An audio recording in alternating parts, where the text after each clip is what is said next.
السلام عليكم ورحمة الله وبركاته.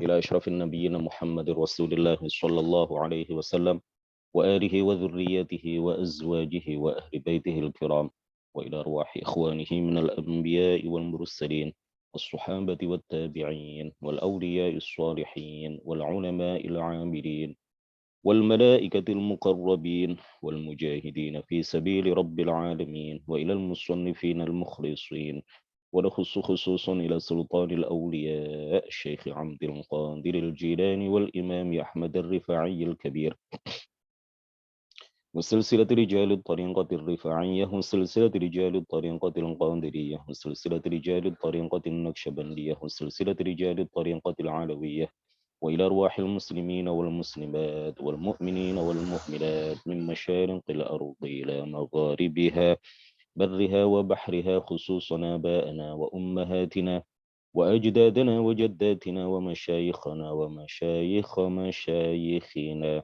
وأساتذتنا وأساتذة أساتذتنا، ونخص خصوصا إلى شيخ مشايخنا الشيخ عبد الله الهراري والشيخ نزار حلبي والشيخ محمد هاشم أشعري والشيخ عبد الوهاب حسب الله والشيخ بصري شنصوري والشيخ عبد العزيز مشهوري والشيخ عبد المهيمن نور وسائر مشايخنا وأساتذتنا، وإلى أولادنا وتلاميذنا بنية أن يجعلهم الله الصالحين والصالحات، وإلى من فتح ونشر الإسلام في هذه القرية، ونخص خصوصا إلى مؤلف هذا الكتاب الشيخ سالم بن عبد الله بن سمير الحضرمي، وبنية التوفيق والتيسير، وبنية قضاء جميع الحاجات والديون، وبنية الشفاء والنصر على الأعداء، وقبول الدعاء، ونيل كل سول، ورؤية الرسول، وشفاعة الرسول،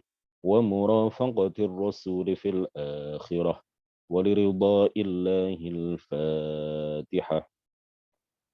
أعوذ بالله من الشيطان الرجيم. بسم الله الرحمن الرحيم.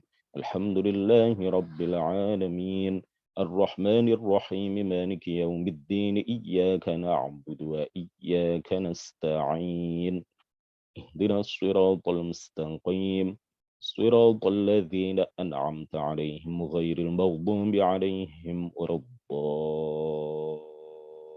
الضالين، آمين. بسم الله الرحمن الرحيم. الحمد لله رب العالمين، له النعمة وله الفضل وله الثناء الحسن، صلوات الله البر الرحيم والملائكة المقربين على سيدنا محمد الأمين وعلى آله وصحبه الطيبين الطاهرين. رب اشرح لي صدري ويسر لي أمري وثبتني على الإيمان، اللهم لا سهل إلا ما جعلته سهلا، وأنت يا حي يا قيوم تجعل الحزن إذا شئت سهلا. أما بعد قال المؤلف رحمه الله تعالى ونفعنا به وبعلومه وأمدنا بأمداده وأفاض علينا من بركاته، آمين.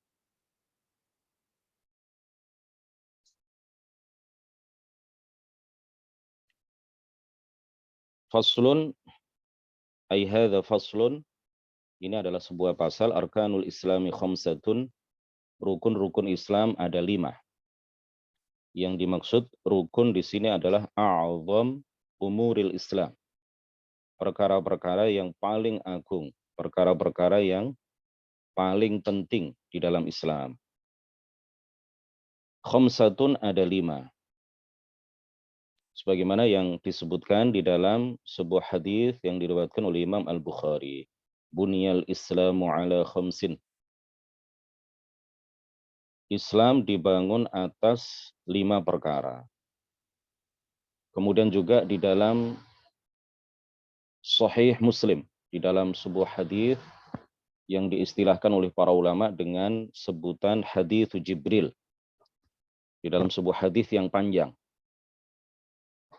dari sahabat Abdullah ibnu Umar radhiyallahu anhuma. Beliau meriwayatkan dari sahabat Umar ibn Khattab, ayahanda beliau, bahwa suatu ketika para sahabat Nabi, Umar ibn Khattab dan juga para sahabat Nabi yang lain duduk-duduk bersama Rasulullah Shallallahu Alaihi Wasallam.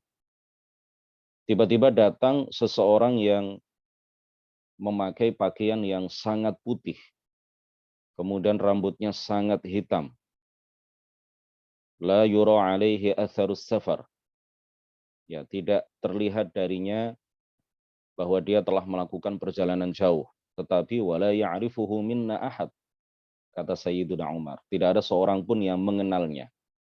Jadi tidak terlihat bahwa dia telah melakukan perjalanan jauh, artinya dia adalah orang yang mestinya dia berasal dari Madinah atau sekitarnya, tetapi tidak ada seorang pun yang mengenalnya. Hatta jalasa ilan Nabi, sehingga orang tersebut duduk di hadapan Rasulullah Shallallahu Alaihi Wasallam. Kemudian menyandarkan kedua lututnya pada kedua lutut Rasulullah dan meletakkan kedua telapak tangannya di atas paha Rasulullah. Kemudian laki-laki itu bertanya, "Ya Muhammadu akhbirni 'anil Islam." Beritahukan kepadaku mengenai Islam. Faqala Rasulullah sallallahu alaihi wasallam, "Al-Islamu an tashhada an la ilaha illallah wa anna Muhammadar Rasulullah wa tuqimas salata wa tu'tiyaz zakata wa tasuma ramadana wa tahujjal baita in istata'ta ilaihi sabila." Sebagaimana yang disebutkan di dalam kitab ini. Rukun Islam yang pertama adalah syahadatu an la ilaha illallah, bersaksi bahwa tiada Tuhan yang berhak disembah kecuali Allah, wa anna Muhammadar Rasulullah, dan bersaksi bahwa Muhammad adalah utusan Allah, wa iqamus sholati.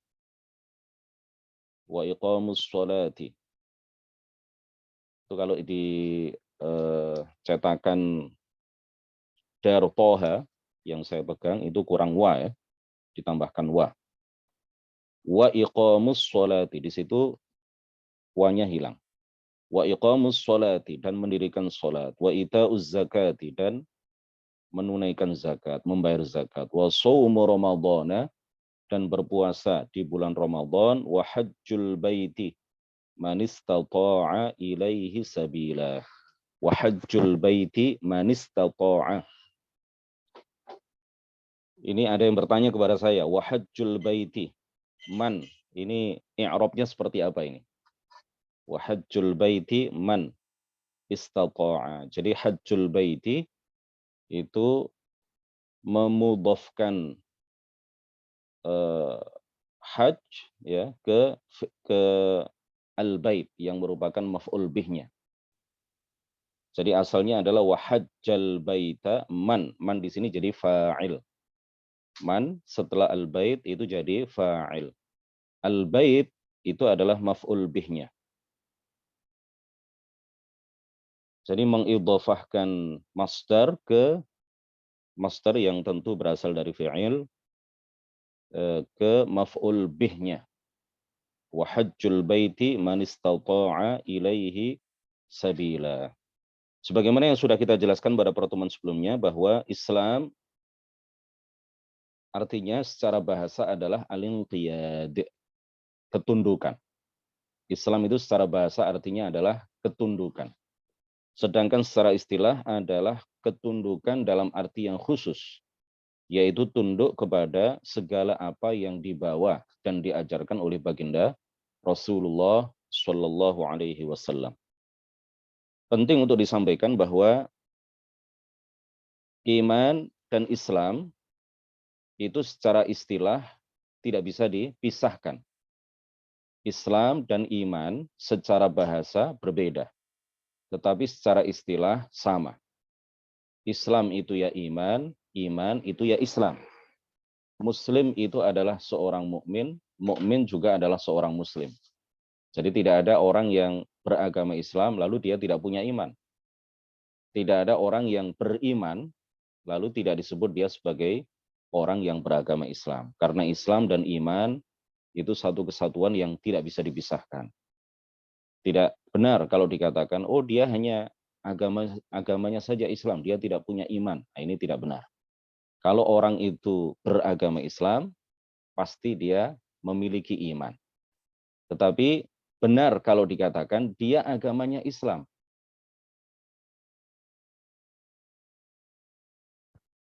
Benar kalau dikatakan misalkan dia beragama Islam, tetapi imannya lemah.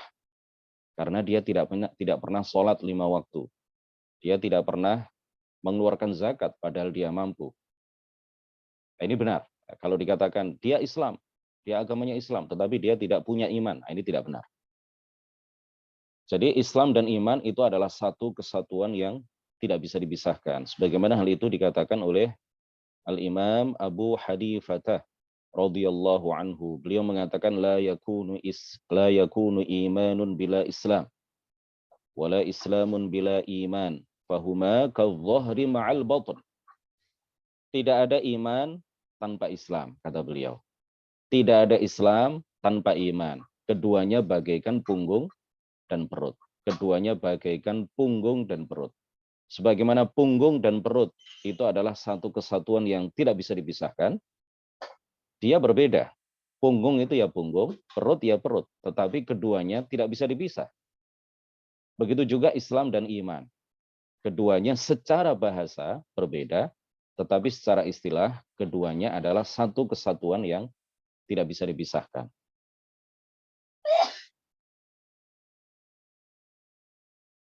Ada sebuah ayat yang sering dipahami secara salah oleh sebagian kalangan. Mereka berdalil dengan ayat ini untuk menyatakan bahwa mungkin saja orang itu beragama Islam, tapi tidak punya iman. Nah, ini dipahami secara salah. Ayat itu adalah surat Al-Hujurat ayat 14. Allah Ta'ala berfirman, qalatil a'rabu amanna qul lam tu'minu walakin qulu aslamna walamma yadkhulul imanu fi qulubikum. Orang-orang Arab, orang-orang Arab pedalaman. Mereka berkata, amanna, kami telah beriman. Qul lam tu'minu, katakan wahai Muhammad kepada mereka bahwa kalian belum beriman, bahwa kalian tidak beriman. Walakin qulu aslamna, tetapi katakanlah kami aslamna. Ini yang sering disalahpahami oleh sebagian kalangan. Aslamna, ya aslamna, kita lanjutkan dulu ayatnya ya. Walamma yadkhulul imanu fi qulubikum. Dan iman itu belum masuk ke hati kalian. Sebagian kalangan mengira, sebagian kalangan memahami secara salah, ya. Kemudian mereka katakan, qalatil a'rabu, orang-orang Arab pedalaman itu mengatakan amanna, kami beriman. Qul, katakan wahai Muhammad kepada mereka, lam tu'minu, kalian belum beriman. Walakin qulu aslamna, tetapi katakanlah kami sudah masuk Islam. Kami sudah berislam. Ya, kamu katakan wahai Muhammad kepada mereka bahwa katakanlah kepada mereka kami belum beriman tetapi kami sudah Islam. Nah, ini pemahaman seperti ini salah karena berbeda dengan apa yang dikatakan oleh para ulama tafsir. Coba kita lihat apa yang dikatakan oleh Imam Al-Qurtubi misalkan ya dalam kitab Tafsir Al-Qurtubi. Beliau mengatakan walakin qulu aslamna ay istaslamna khaufal qatli wassabi ay istaslamna khaufal qatl wassabi. Jadi walakin qulu aslamna, Islam yang disebutkan di dalam ayat ini adalah dalam arti lughahnya, bukan secara istilah ya. Jadi aslamna, Islam yang disebutkan di dalam ayat ini adalah dalam arti bahasanya, bukan dalam arti istilahnya. Ya, artinya bukan masuk Islam, tetapi artinya adalah apa? Menyerah, tunduk menyerah. Karena memang Islam itu secara bahasa artinya adalah al-inqiyad, ya, ketundukan, penyerahan diri, ketundukan. Jadi qalatil a'rabu yang benar adalah pemaknaan atau tafsir seperti ini, seperti yang dikatakan oleh para ulama tafsir, di antaranya adalah Imam Al-Qurtubi. Qalatil a'rabu, orang-orang Arab pedalaman berkata, amanna, kami telah beriman. Qul, katakan wahai Muhammad kepada mereka, lam tu'minu, kalian belum beriman. Walakin qulu aslamna, tetapi katakanlah kami eh, menyerah, ya, kami menyerah, kami tunduk kepada kalian secara zahir. Secara zahir, kami belum beriman kepada kalian, kepada Muhammad, ya, kami tidak beriman kepada Allah dan Rasul-Nya, tetapi kami tunduk kepada kalian secara zahir di dalam perang ini karena kami takut, ya, khaufal qatl wassabi, karena kami takut terbunuh dan takut ditawan oleh kalian. Nah, itu yang dimaksud ya. Jadi bukan berarti mereka Islam tetapi mereka tidak beriman, tidak. Karena memang Islam dan iman itu satu kesatuan yang tidak bisa dipisahkan. Orang yang beriman berarti dia Islam. Orang yang beragama Islam berarti dia punya iman. Tetapi kata para ulama, iman itu bisa bertambah, bisa berkurang. Bisa menguat, bisa melemah. Bisa menebal, bisa menipis. Iman itu bisa menguat dengan sebab ketaatan yang semakin banyak dilakukan. Iman itu juga bisa melemah seiring dengan banyaknya, semakin banyaknya perbuatan-perbuatan dosa yang dilakukan. Dari surat dan ayat berapa? Surat Al-Hujurat ayat 14. Surat Al-Hujurat ayat 14. Jadi iman itu bisa bertambah, bisa berkurang. Bisa bertambah dengan ketaatan, bisa berkurang dengan semakin banyaknya dosa dan maksiat yang dilakukan. Tetapi kita tidak benar, tidak dibenarkan kalau mengatakan dia agamanya Islam tetapi tidak punya iman. Kita katakan dia agamanya Islam tetapi imannya tipis karena tidak pernah sholat. Ya, itu benar kalau dikatakan seperti itu. Dari sini dapat diketahui berdasarkan penjelasan para ulama bahwa hadis-hadis semacam hadis la yu'minu ahadukum hatta yuhibba li akhihi ma yuhibbu li nafsihi, misalkan muttafaqun alaih. Tidaklah, ya, sempurna iman salah seorang di antara kalian. Jadi jangan diartikan tidaklah beriman. La yu'minu ahadukum, tidaklah sempurna iman salah seorang di antara kalian hatta yuhibba li akhihi, sehingga ia mencintai untuk saudaranya ma yuhibbu li nafsihi, apa yang ia cintai untuk dirinya. Sehingga dia mencintai kebaikan untuk saudaranya, saudaranya sesama muslim, ma yuhibbu li nafsihi, sebagaimana kebaikan itu ia cintai untuk dirinya.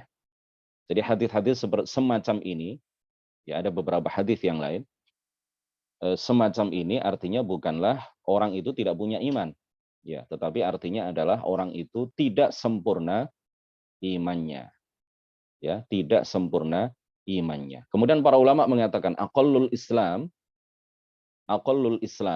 syahadatu an la ilaha illallah wa anna Muhammadar Rasulullah. Aqallul Islam, sedikit-dikitnya Islam itu adalah mengucapkan dua kalimat syahadat. Saya ulang. Sedikit-dikitnya Islam adalah mengucapkan dua kalimat syahadat. Wa aqallul iman, dan sedikit-dikitnya iman itu adalah at-tasdiqu bima'na syahadatain. Sedikit-dikitnya iman itu adalah membenarkan, mempercayai makna yang terkandung di dalam dua kalimat syahadat. Maka barang siapa yang beriman, maka barang siapa yang beriman terhadap apa yang dibawa oleh baginda Rasul dan membenarkan hal itu, ya, maka barang siapa yang beriman terhadap apa yang dibawa dan diajarkan oleh baginda Rasulullah dan membenarkan hal itu dengan mengucapkan dua kalimat syahadat, maka dia adalah seorang mukmin sekaligus disebut sebagai seorang muslim. Jika dia mati dalam keadaan seperti itu, ya, jika dia mati dalam keadaan seperti itu di akhirat, pada akhirnya pasti akan dimasukkan oleh Allah ke dalam surga. Jadi mengucapkan dua kalimat syahadat saja tidak akan diterima oleh Allah Subhanahu wa taala tanpa membenarkan di dalam hati terhadap makna yang terkandung di dalam dua kalimat syahadat yang dibaca.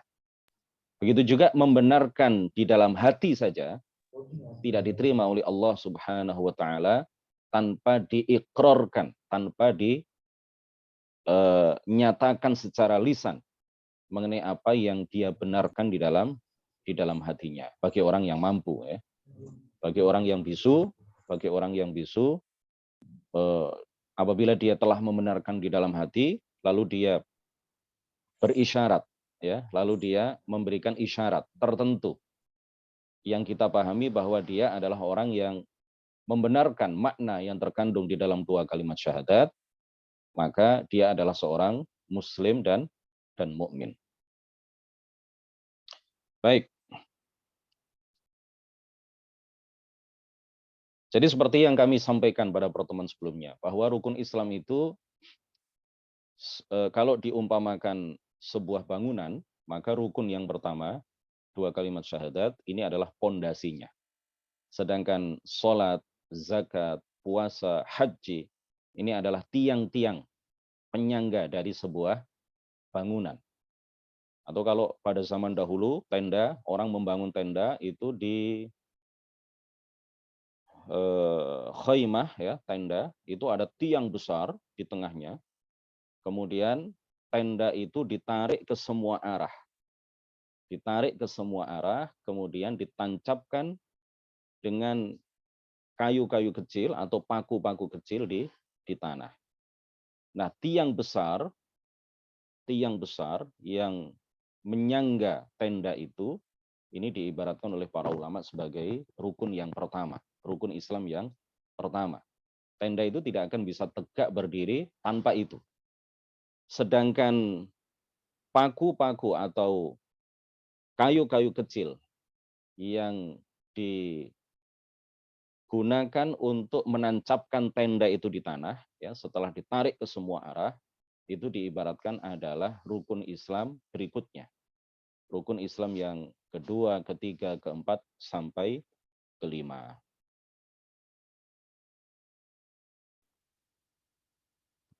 Baik, yang pertama adalah dua kalimat syahadat, sudah kita terangkan tadi. Maknanya nanti akan kita jelaskan ketika sampai pada perkataan pengarang kitab ini terkait dengan makna dua kalimat syahadat, nanti ada.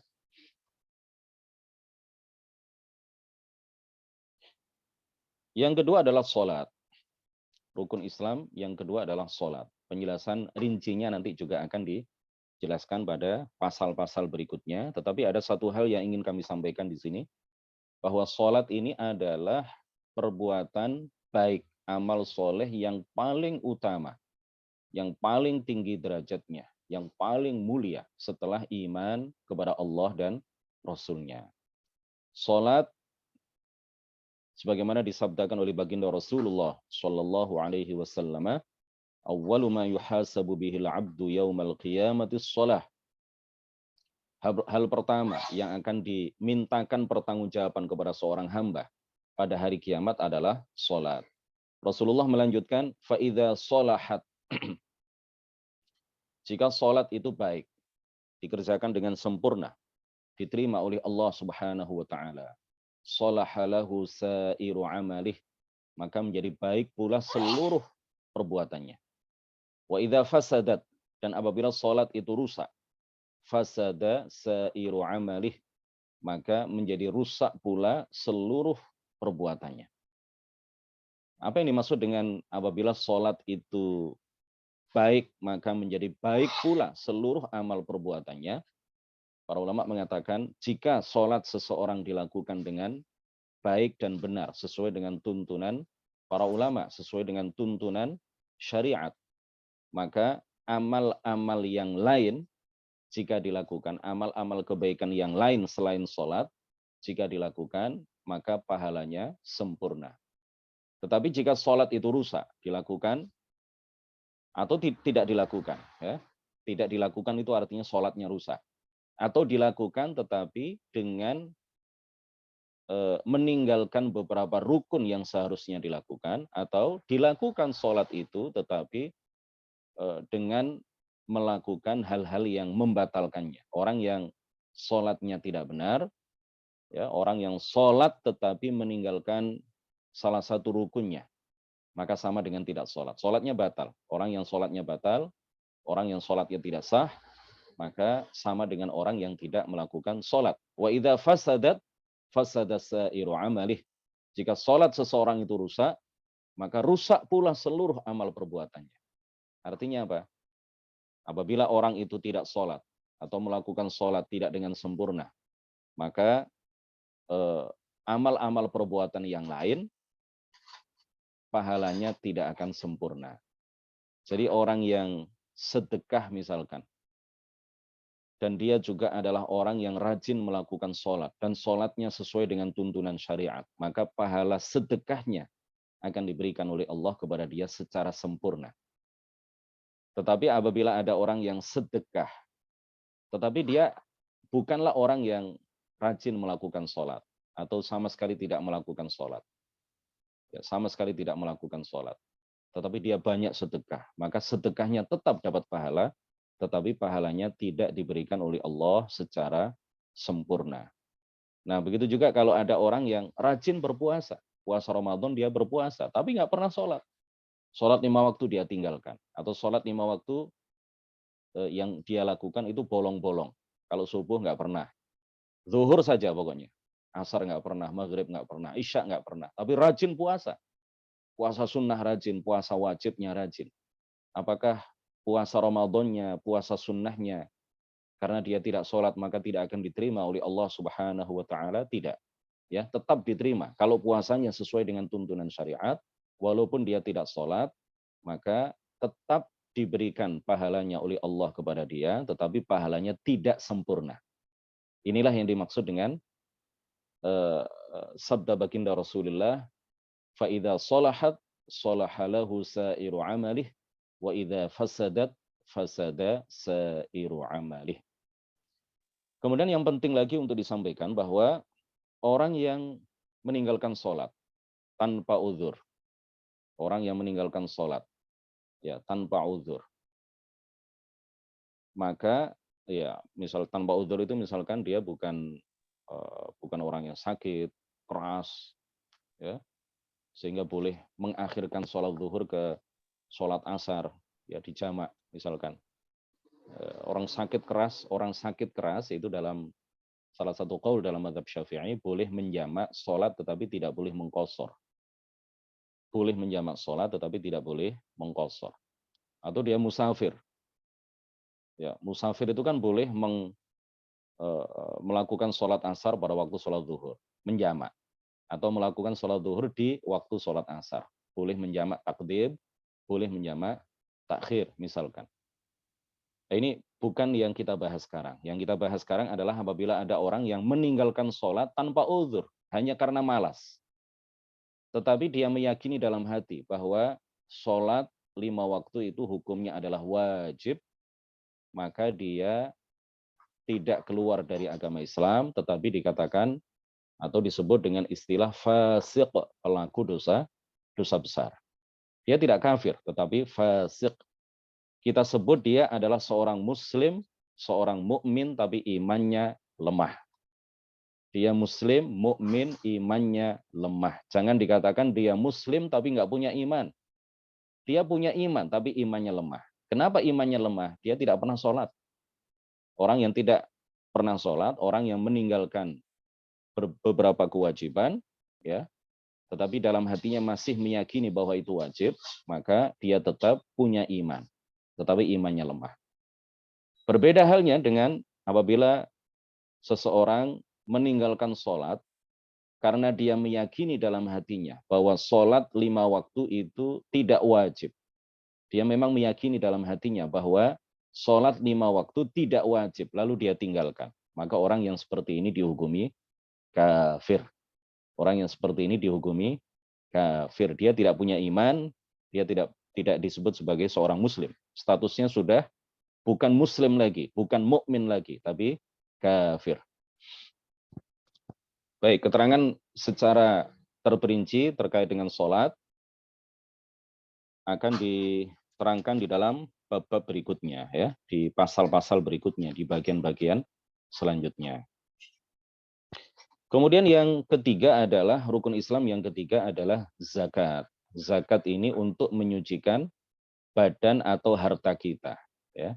Makanya zakat itu ada dua, ada zakat badan dan ada zakat mal, ya. Ada zakat badan yang disebut dengan zakat fitrah atau zakat fitri, itu diistilahkan oleh para ulama dengan istilah lain zakat badan. Ini untuk membersihkan atau menyucikan badan kita. Dan ada lagi zakat mal atau zakat harta. Ini macamnya banyak. Ya, ada zakat emas perak, ada zakat perniagaan, ada zakat binatang ternak, ada zakat tanaman makanan pokok, ada zakat rikaz, ada zakat uang, ya, zakat uang kertas dalam mazhab Hanafi. Nanti akan dirinci pada waktunya, ya, pada bagian-bagian berikutnya. Kemudian puasa. Kemudian rukun Islam yang keempat adalah puasa. Nah, puasa ini memiliki keistimewaan yang tidak dimiliki oleh ibadah-ibadah yang lain. Puasa ini adalah ibadah yang jauh dari riya, jauh dari niat riya. Orang yang berpuasa, maka dia akan mampu menjauhkan hatinya dari niat riya ketika berpuasa. Umumnya orang, ya. Umumnya orang. Pada umumnya orang itu ketika berpuasa, maka niatnya lillah. Niatnya hampir bisa dipastikan niatnya karena Allah Subhanahu wa taala. Karena orang yang tidak makan, itu tidak diketahui secara pasti apakah dia niatnya puasa atau niatnya diet. Kita nggak tahu. Ya, dia juga tidak mengatakan hal itu kepada kita. Saya niat seperti ini. Dia tidak mengucapkan itu dengan perkataannya, dengan lisannya. Kita nggak tahu. Nah, oleh karena itu hampir bisa dipastikan orang yang berpuasa itu niatnya karena Allah. Semata-mata karena Allah. Inilah yang dimaksud dengan sabda baginda Rasulullah. Inilah yang dimaksud dengan firman Allah Subhanahu wa taala di dalam sebuah hadis qudsi. As-siyamu li, ya, puasa itu adalah milikku. Puasa itu adalah milikku. Apa artinya milik Allah? Puasa itu adalah milik Allah. Padahal semua ibadah itu hakikatnya adalah milik Allah. Karena puasa itu jauh dari niat riya. Beda dengan sholat.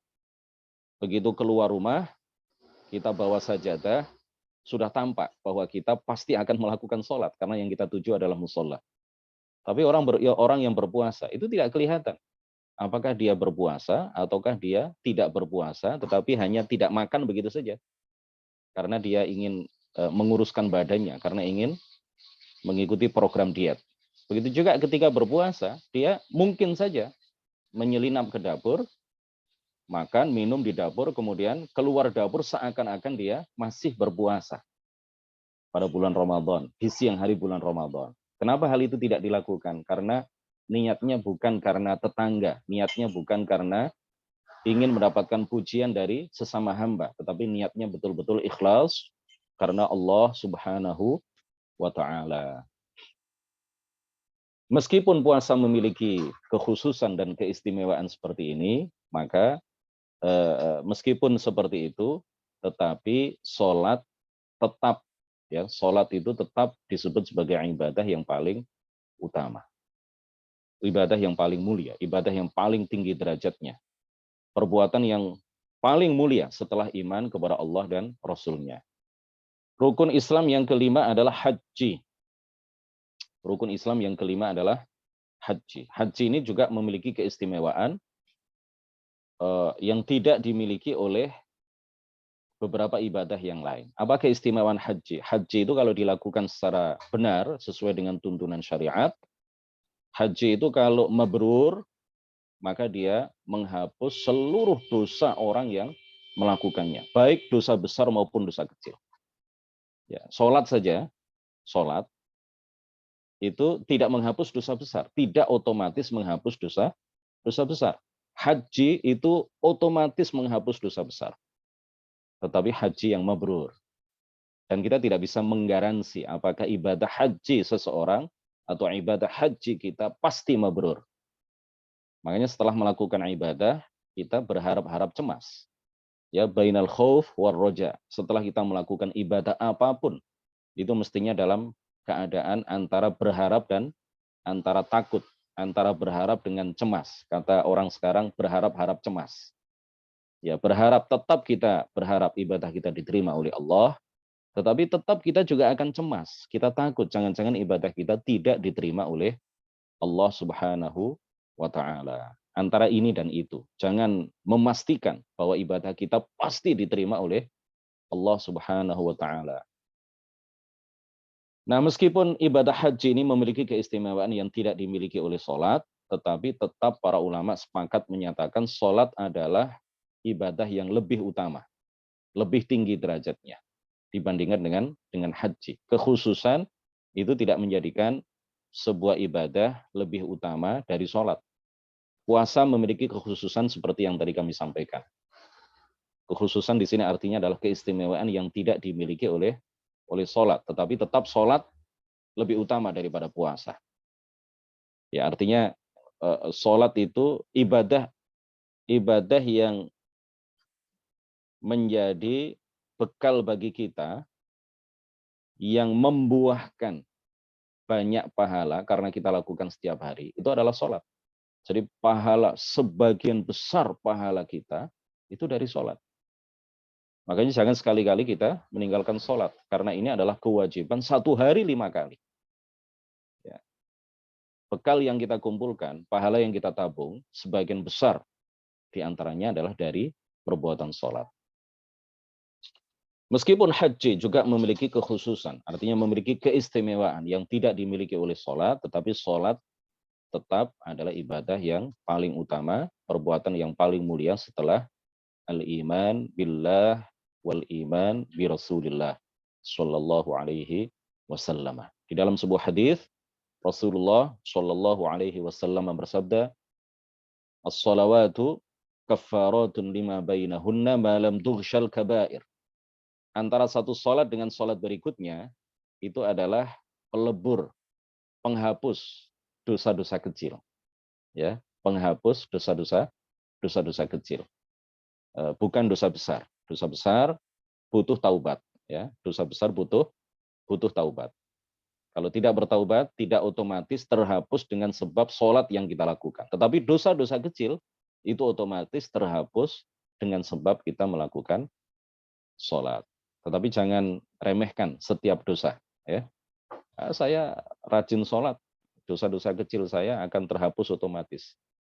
Iya, teorinya begitu, hadisnya begitu. Antara satu sholat dengan sholat berikutnya itu menghapus dosa-dosa kecil. Tetapi sekali lagi, kita juga tidak bisa memastikan apakah sholat kita diterima oleh Allah Subhanahu wa Ta'ala. Sholat itu otomatis dapat melebur, menghapus dosa kecil. Ya, sholat yang bagaimana? Sholat yang diterima oleh Allah, sholat yang sesuai dengan tuntunan syariat, ya, sholat yang dilakukan dengan memenuhi syarat-syarat sahnya, syarat-syarat diterimanya sholat, ya ada nanti. Kemudian juga memenuhi rukun-rukunnya dan menjauhkan diri atau menjauhi hal-hal yang membatalkannya. Jadi jangan sedikit-sedikit kemudian meremehkan atau menganggap ringan dosa kecil. Nah, ini kan dosa kecil ini, otomatis hilang ini. Setelah saya sholat, hilang ini. Ya, kalau sholatnya diterima. Tapi kalau sholatnya tidak diterima, ya sama saja, tidak bisa menghapus dosa kecil. Makanya para ulama mengatakan, kita wajib bertaubat dari seluruh dosa, baik besar maupun kecil. Ya, karena sholat kita belum tentu diterima oleh Allah Subhanahu wa Ta'ala. Seperti itu. Tadi ada beberapa chat yang masuk, saya lihat.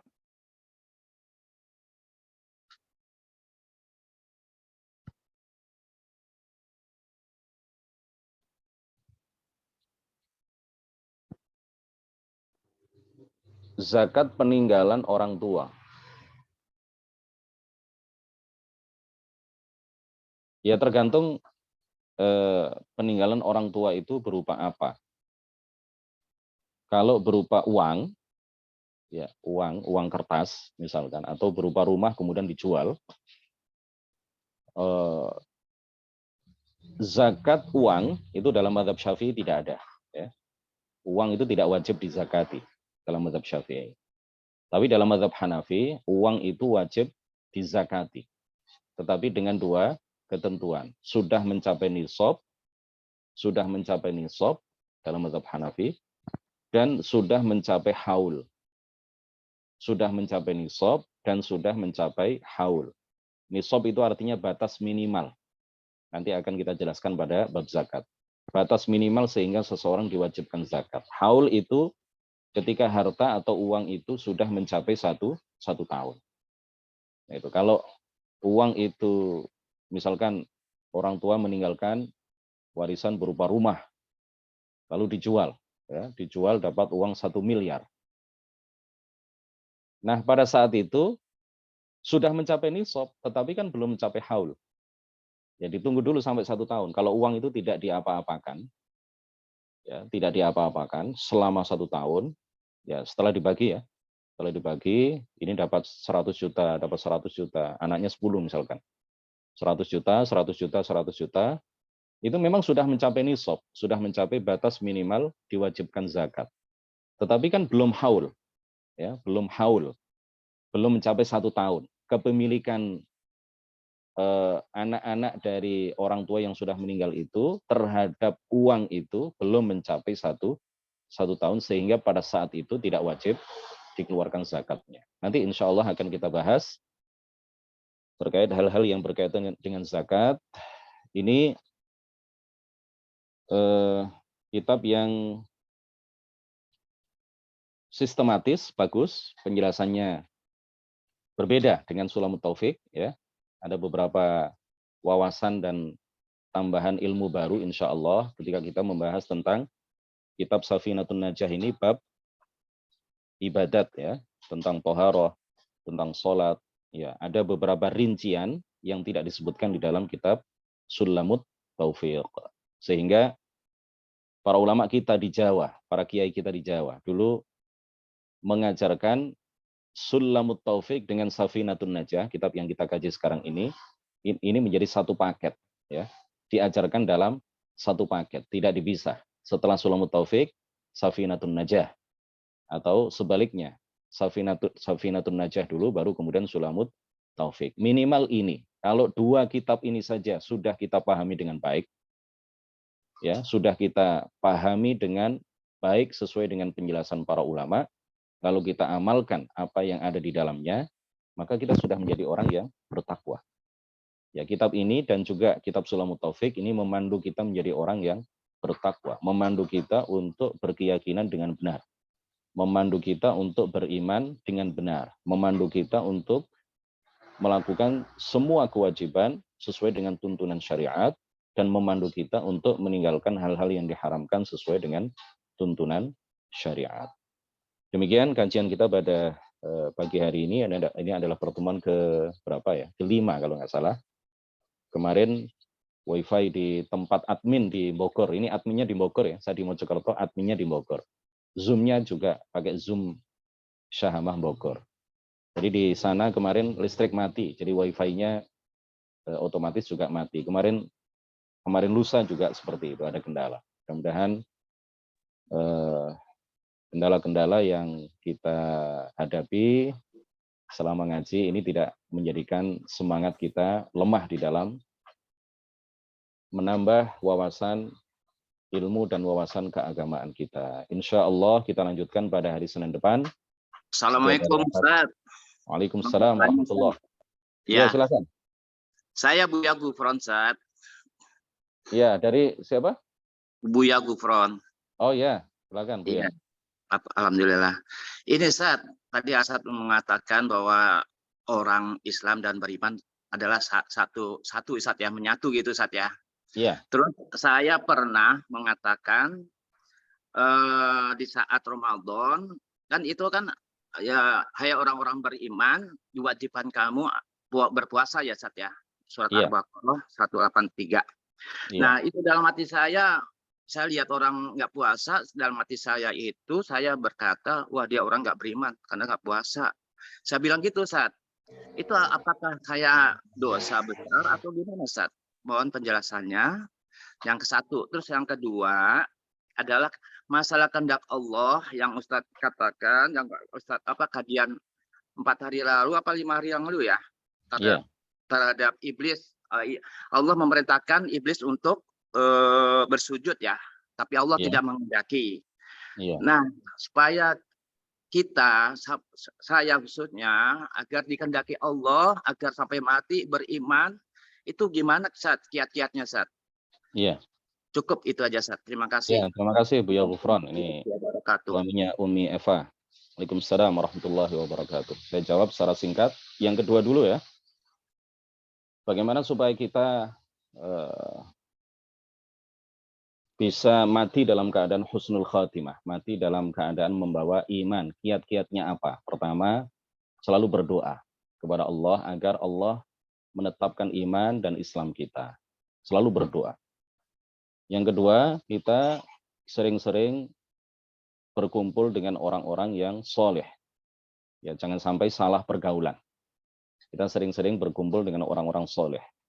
Kalau kita sering-sering berkumpul dengan orang soleh, setiap hari kita bermujalasah satu majelis dengan orang-orang yang gemar ngaji ilmu agama, dengan orang-orang yang rajin melakukan sholat, dengan orang-orang yang rajin melakukan ibadah, maka akan tumbuh terus keimanan kita ini dan akan menebal ya keimanan kita dari hari ke hari, insya Allah akan semakin tebal, akan semakin kuat, dan diharapkan dengan itu kita akan mati dalam keadaan husnul khatimah. Kemudian yang ketiga adalah rajin ngaji seperti ini ya, menambah wawasan keilmuan. Di dalam ngaji itu berlaku wa tawasau bil haqqi wa tawasau bis sabr. Saling mengingatkan. Ngaji seperti ini di samping menambah wawasan keilmuan, kita juga diingatkan, kita juga saling mengingatkan untuk melakukan dan menetapi kebenaran, untuk melakukan dan menetapi hal-hal yang diperintahkan oleh Allah Subhanahu wa taala, untuk menjauhkan diri dari hal-hal yang dilarang dan diharamkan oleh Allah Subhanahu wa taala, dan juga mengingatkan kepada kematian, mengingatkan kepada kehidupan akhirat. Kalau kita sering-sering diingatkan, kita juga sering-sering saling mengingatkan, kita juga sering ingat terhadap kematian, maka diharapkan kita tidak akan lengah ya. Syaitan tidak akan ada ruang menggoda dan menggelincirkan kita ke jalan yang tidak dibenarkan oleh syariat. Kemudian menjauhkan diri dari dosa, ya, sekecil apapun dosa itu. Nah, kita tahu bahwa ini adalah perbuatan dosa ataukah tidak, ini kan dengan ilmu, dengan landasan ilmu. Ini pentingnya ngaji, sehingga kita bisa membedakan mana dosa dan mana tidak, mana wajib dan mana yang tidak wajib. Kadang-kadang orang selalu melakukan hal-hal yang tidak wajib, ya, hal-hal yang sunnah, itu bagus. Tetapi ketika orang itu melakukan hal-hal yang sunnah, dengan sebab itu dia meninggalkan yang wajib, karena saking sibuknya melakukan hal-hal yang sunnah, sampai-sampai tidak sempat melakukan yang wajib, karena dia nggak tahu bahwa ini sunnah, dia mengira bahwa itu wajib, misalkan. Ya, ini tentu adalah orang yang maghrur, ya, orang yang tertipu. Setan itu menggoda kita itu dengan berbagai cara. Menghiasi hal-hal yang sunnah, diperindah oleh setan seakan-akan dia lebih wajib dari yang wajib. Makanya kita penting sekali untuk ngaji ilmu agama seperti ini. Setan juga kadang-kadang menggoda manusia bahwa ini adalah perbuatan dosa kecil, padahal ini adalah dosa besar. Dan kadang-kadang setan menggoda kita untuk terus-menerus melakukan dosa kecil. Ya, setan menggoda kita, menggelincirkan kita untuk terus-menerus melakukan dosa kecil. Setan membisikkan kepada kita, ya, membisikkan kepada kita, ini dosa kecil, nggak apa-apa engkau lakukan. Toh nanti dengan berwudu dosa kecil kamu pasti akan dihapus oleh Allah. Dengan melakukan sholat, dosa kamu akan dihapus oleh Allah. Kamu kemarin kan sudah puasa Arafah. Puasa Arafah itu menghapus dosa-dosa kecil setahun sebelumnya dan setahun yang akan datang. Kenapa kamu takut melakukan dosa kecil? Nah, setan akan membisikkan kepada kita seperti itu. Makanya kita harus menjauhkan diri kita. Ya, dosa itu sekecil apapun tidak boleh kita lakukan. Karena dosa kecil itu akan mengantarkan kepada dosa besar. Orang itu kalau sudah melakukan dosa besar, ya, yukhsha lahu su'ul khatimah. Yukhsha lahu al-mautu ala su'il khatimah. Jadi dosa-dosa kecil, al-ma'asi baridul kufur, ya, al-ma'asi baridul kufur, kama annal humma baridul maut, kata para ulama. Al-ma'asi baridul kufur. Dosa kecil itu akan mengantarkan kepada dosa besar. Dosa besar kalau dilakukan itu akan mengantarkan kepada mati dalam keadaan kufur. Bisa jadi mati dalam keadaan kufur karena orang yang karena diakibatkan meremehkan dosa-dosa yang dia lakukan. Pada akhirnya dia akan ringan melakukan dosa, ya. Awalnya dosa kecil, setelah itu terjerumus ke dalam dosa besar, lalu setelah itu apa? Mati dalam keadaan su'ul khatimah. Jadi para ulama mengatakan al-ma'asi baridul kufur. Kemaksiatan itu bisa mengantarkan kepada kekufuran. Kama annal humma baridul maut. Sebagaimana demam tinggi, ya, sebagaimana demam tinggi itu bisa mengantarkan seseorang kepada kematian. Ya, demam itu kan, ya demam begitu saja, jangan diremehkan demam itu. Jadi kan demam saja ini kan, bukan kanker, bukan paru-paru, bukan penyakit jantung. Ini hanya demam. Dicek semua jantungnya berfungsi dengan normal, paru-parunya berfungsi dengan normal. Ini hanya demam, tapi jangan anggap ringan sebuah demam, karena demam itu bisa mengantarkan kepada kematian. Begitulah Buya Ghufron, ya. Jadi kita harus menjauhkan diri dari semua kemaksiatan. Bagaimana caranya? Ya harus tahu dulu apa itu maksiat, apa yang bukan maksiat. Setelah kita tahu ilmunya, baru kemudian kita praktekkan ilmu itu. Setelah kita tahu mana yang maksiat, kita jauhkan diri dari perbuatan-perbuatan maksiat itu. Kemudian terkait dengan pertanyaan pertama, nanti akan saya murojaah, ya, ada tafsilnya itu. Ada tafsilnya, ada ada rinciannya, nanti akan kami murojaah. Insya Allah jawabannya di waktu yang akan datang. Mohon diingatkan nanti, Buya Ghufron, ya. Demikian, mudah-mudahan bermanfaat. Pak Ustadz. Selamat Ya. pagi, Assalamualaikum. Mau tanya Pak Ustadz. Ya. Kalau Ibu siapa ini? seandainya kita memberikan sedekah, umpamanya Jumat sedekah umpamanya, itu apa kita perlu sebutkan sedekah atas nama kedua orang tua saya, sehingga kedua orang tua saya dapat pahala karena udah almarhum, kita sendiri yang mengeluarkan dapat pahala. Itu yang pertama. Terus yang kedua, berapa persen sedekah untuk peninggalan orang tua? Umpamanya ya semua rumah umpamanya sudah dibagi satu-satu gitu. Apa kita perlu sedekah kepada orang tua? Dan sedekah peninggalan suami, umpamanya meninggalkan rumah, umpamanya saya jual, itu kita mau mengeluarkan berapa persen? Terima kasih Pak Ustadz. Wassalamualaikum. Waalaikumsalam warahmatullahi wabarakatuh. Ibu siapa? Dari mana?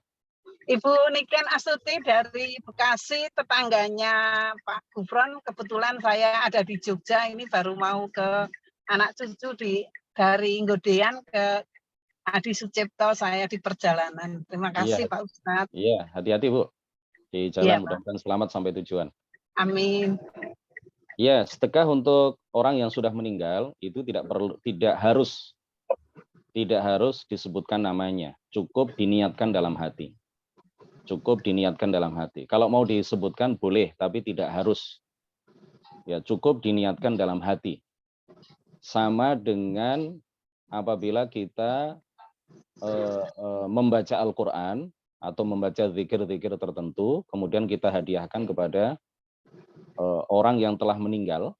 Ya, kalau kita di dekat makam, maka tidak perlu kita menyebut nama, ya. Cukup diniatkan dalam hati, atau tanpa, kalau baca Quran di dekat makam itu kan tanpa niat juga orang yang di dalam makam akan merasakan manfaatnya. Kalau sedekah tidak harus disebutkan namanya, cukup diniatkan dalam hati. Kalau mau disebut namanya silahkan. Pahalanya akan sampai kepada orang yang telah meninggal, dan kita juga dapat pahala sedekah. Dua-duanya dapat pahala tanpa mengurangi pahala ibu, ya. Walaupun pahala itu dihadiahkan kepada orang yang telah meninggal, pahala ibu tidak berkurang. Dan orang yang meninggal yang dikirimi pahala sedekah juga akan merasakan manfaatnya. Yang kedua, berapa persen sedekahnya itu? Tidak ada persentasi. Ya, minimal berapa, maksimal berapa, terserah ibu. Kalau mau sedekah banyak, lebih bagus. Kalau mau sedekah sedikit, boleh, tidak apa-apa. Karena sedekah itu hukumnya adalah sunnah. Tapi Jadi kalau tidak ada persenan ya, Pak Ustadz. tidak ada presentasi, tidak ada Saya batasan pernah dengar presentasi. katanya itu 30% dari dibagi anak-anak, 30%-nya jatah almarhum begitu. Enggak ada, Bu. Enggak ada ketentuan seperti itu. Kalau sedekah bebas saja. Kalau sedekah bebas. Ibu kalau ingin pahala banyak, ya tentu sedekahnya Iya, juga baik. dengan nominal yang lebih banyak. Begitu, Bu, ya, secara singkat Iya, begitu. Pak. Ya, Pak. mudah-mudahan barokah, manfaat. Buya Ghufran tadi tolong Amin. diingatkan pertanyaan yang Amin. pertama tadi, ya. Ya, mudah-mudahan manfaat, barokah, dan kita Amin. semuanya mati dalam keadaan husnul khatimah. Amin ya rabbal Amin. alamin. Amin ya rabbal alamin. Baca tahlil 1 kali, sholawat Nabi 1 kali, la ilaha illallah, Allahumma sholli ala sayyidina Muhammad wa ala alihi wa sahbihi wa sallim.